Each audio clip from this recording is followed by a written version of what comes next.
yours. Thank you, ladies and gentlemen. Ladies and gentlemen, for most countries, EU membership was a product of pessimism.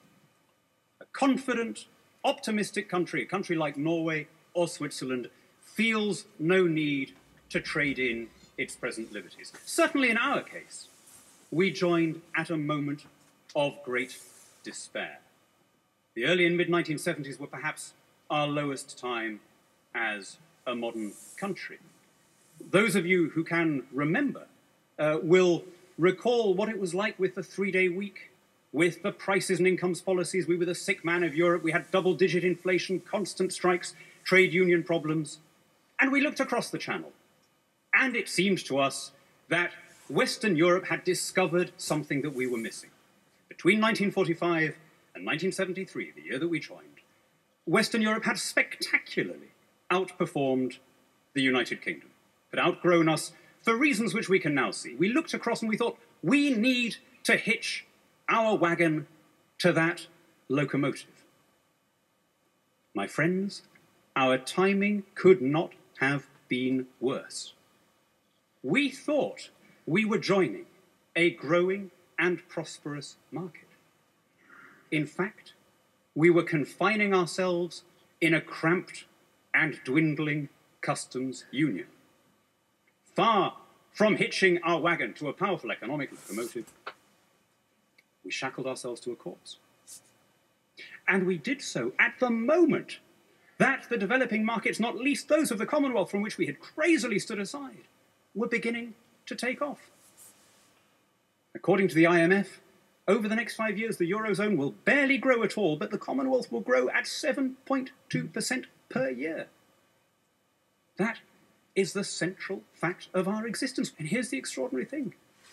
We are paying for the privilege, and paying very substantial sums.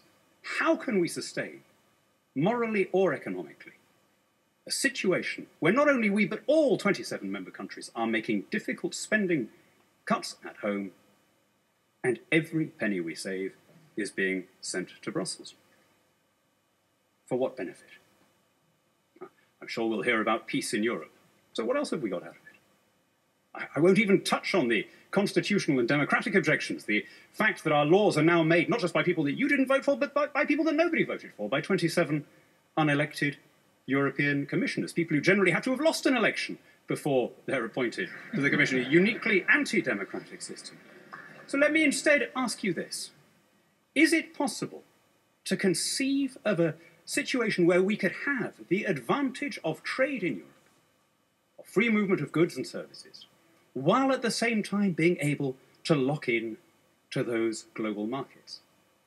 Well, the short answer is to look at the countries already doing it. Outstandingly, Norway and Switzerland.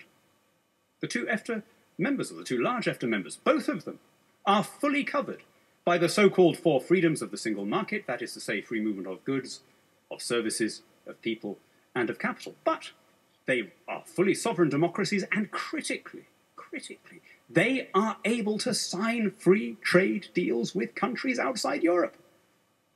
We can't do that. I don't know if you've all seen the current Bond movie Skyfall.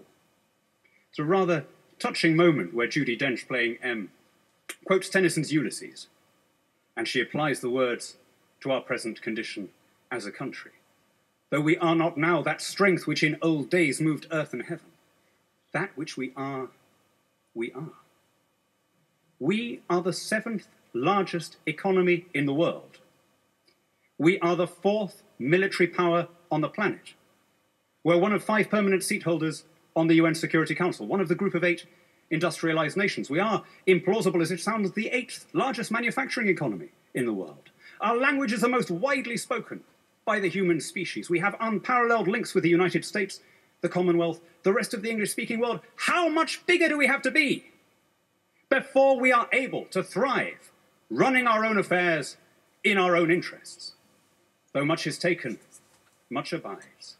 And though we are not now that strength which in old days moved earth and heaven, that which we are, we are.